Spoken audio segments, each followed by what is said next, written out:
Greetings. Welcome back.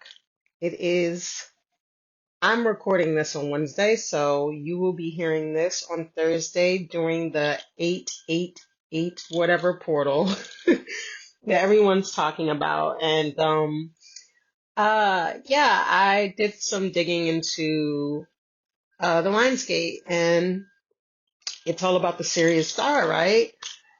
So today we're going to be talking about symbolism, but we're going to talk a little bit about what is known as the Lionsgate, which actually is really interesting because the Lionsgate was actually created by Mamelukes named after the Bab-El Tower that they took over, and where a lot of different seizing of that territory has happened over the centuries or whatever in relation to, the Bab-Els.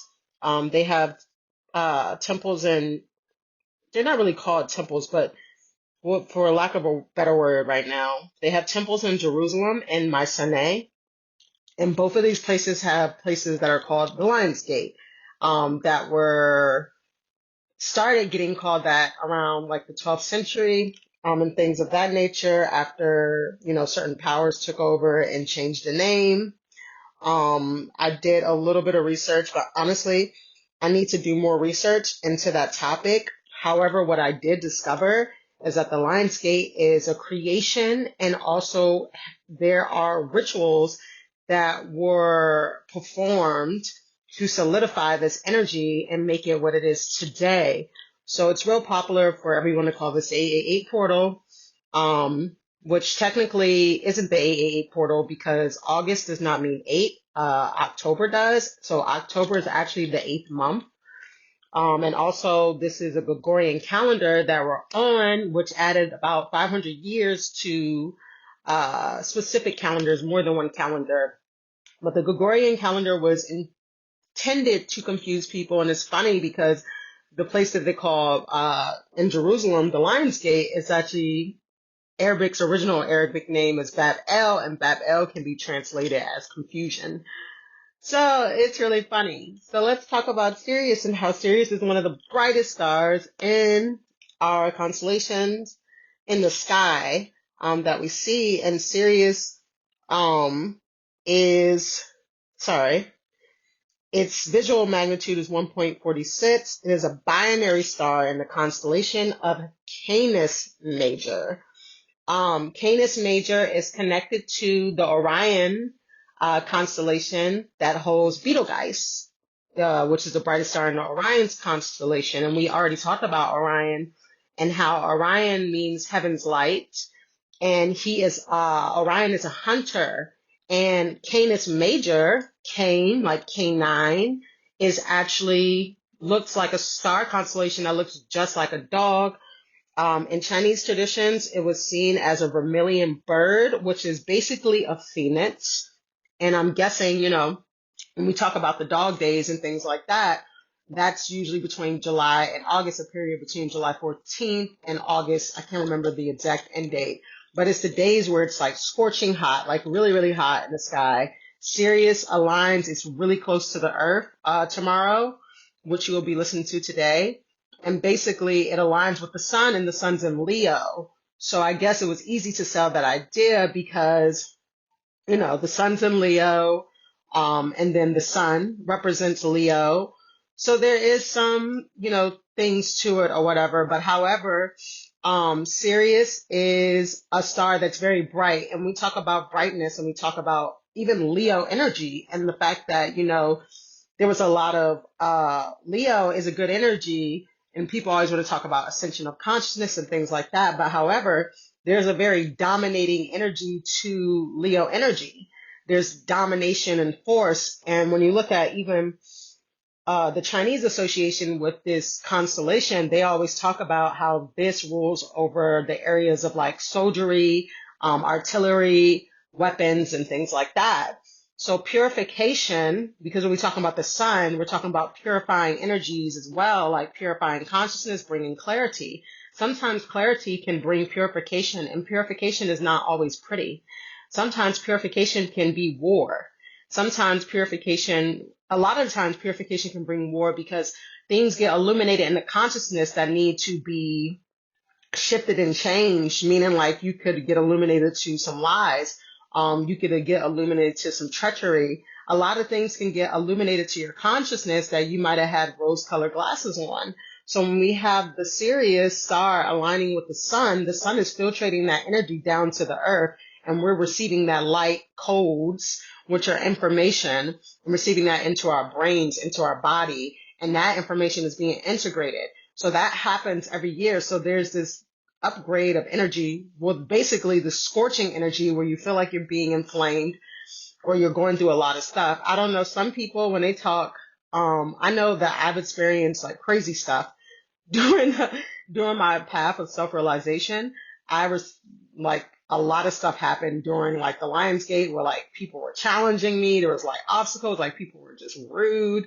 And over the years, it's gotten better as I've evolved, and I keep evolving, and my consciousness shifts, and I make changes, and I integrate it every year that it's gotten better for me. So I don't know what you may be experiencing and how Sirius affects you in your part of the sky, and things like that. So that pretty much covers it. But because Sirius is attached to Canis Major, it's a star in the constellation of Canis Major, today we're going to be talking about wolves symbolism, which is my great honor to talk about wolves.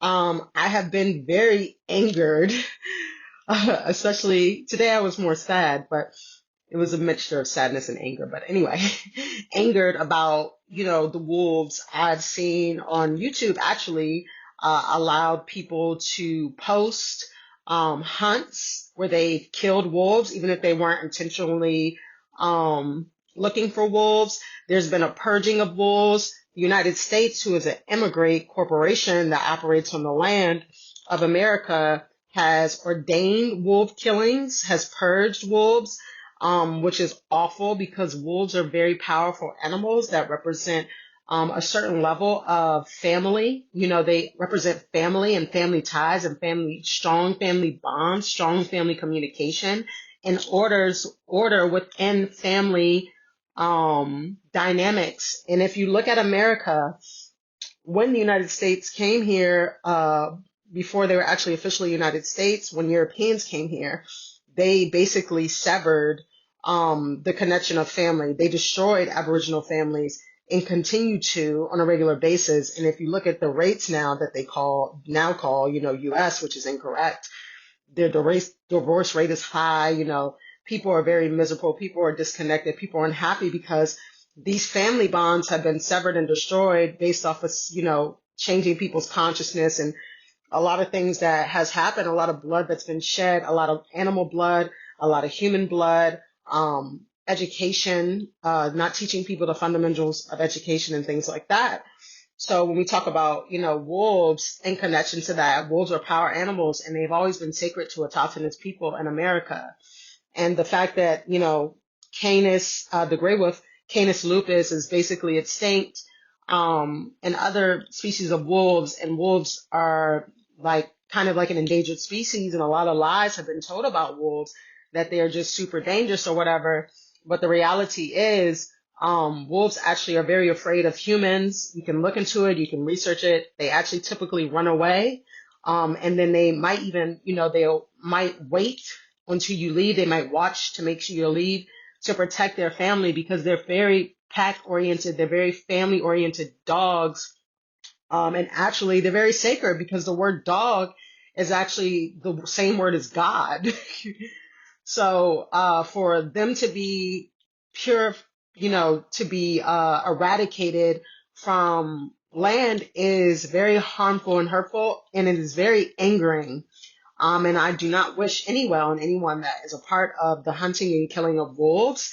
And justice will be served one way or another, no matter how long it takes, because that is the way that things are on earth. Whether you know it or not, whether you've not experienced divine justice or not, there is a divine order, just like animals have a divine order and a hierarchy that they stay connected to that humans just completely have lost and left. there's a divine order that exists regardless if you're ignorant of the law or not, because once again, ignorance of the law is no excuse. It still exists. It's invisible, but it's there. So anyway, so when we talk about wolves, we talk about courage, we talk about strength, we talk about loyalty, we talk about success, we talk about success at hunting, connected to Orion and the Canis Major being his hunting dogs. We talk about remembrance, family values, teamwork, primal knowledge, which is connected to remembrance and family. The shadow path, inner strength, communication, intelligence, determination, steadfast, consistency, fierce, wildness, intuition, primal instinct as well, because intuition is very connected to instincts as well. Following your instincts is connected to your intuition, and the wolf is really good for that. So you may be running into the wolf maybe because you need to follow your instincts. Maybe you need to connect more to values and principles and things of that nature. Wolves watch, they're very connected to their young. They watch their young until they're old enough to be independent. They help them, and protect. They also protect their elders. This is a system that they have, a social system. So they represent order. Wolves represent order and social bonds. There is a hierarchy. The alpha female and male guide the activities of the group. The female predominates she is in charge of defense of the pups, and the males are usually in charge of forging food, provisioning, and travels associated with those activities. So yeah, the females make sure that the pups are good and watch in defense. In the summer, sometimes they can conduct hunts on their own. However, wolves typically are in packs.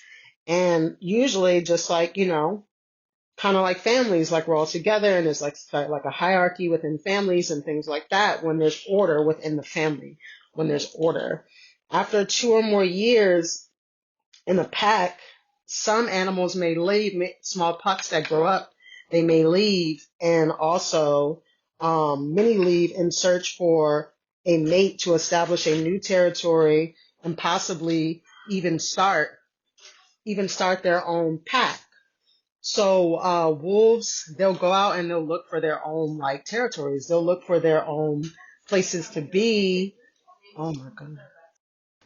Yeah, they'll look for their own packs. They'll look for their own families if necessary. If they want to leave their pack and look for a mate, they'll look for their own mate, and they might even start their own pack. So very similar dynamics to like family. A wolf might travel as far as 550 miles just to find its mate and create a new pack. So yeah, wolves represent like determination. They represent communication. Another thing about wolves is that they mark their territories to protect from other neighboring packs and to let them know not to cross the boundaries. If those wolves actually cross those territories, then there'll be a violent attack on the wolves that cross those boundaries. So very furious and protecting family. Wolves communicate by visual signaling, facial expression, body positionings, tail positionings. It's all about body language. And the same happens in human communication, where people communicate through body language and signaling, even in friend groups, family groups. There's different things that people signal. And if you look at like ancient society and ancient culture, especially autochthonous Americans, they use knots. They use many different ways to signal and connect to family and to communicate. So wolves are very sacred. And the reason why is because they have such a powerful association and affinity with family. And they're a very deep medicine animal. It's powerful healing family dynamics. It's powerful for, order, seeing how social order is maintained. It's powerful for seeing the ways that society should be ran. in a way that is protective. You know, they don't play about their family. And there's an order within the family that actually works. So to put it all into perspective, wolves basically symbolize remembrance of family values, remembrance of your primal intuition, communication, instinct, which goes to intuition, the wild way of living, which is not negative. There's nothing wrong with the wild way. It's a part of your instincts, because people like to think that, being, living in a more wild way is negative, but actually rewilding, becoming more connected back to nature is imperative to our survival, because we are nature, and we come from our families, and families have been destroyed at such a level, in America and all over the world. It's like a virus. And the fact that the wolves have been eradicated and people are just allowed to kill them on YouTube, or wherever, is fucking absurd. And it just shows how far we have fallen from our roots, from our trees, from our traditions, from our principles, and from our values. So, I honor the wolf. I'm really great to discuss this. This is a Lionsgate video. However, it's about what the energy actually is. And when we look at it, it's Sirius connected to the sun, which there is a Leo type energy, but you also have to remember that the Leo also is connected to family. It's all about family when it comes to Leo. It's all about heart, courage, and the wolf embodies those principles too. So much love, much peace, much fulfillment, and thank you for listening.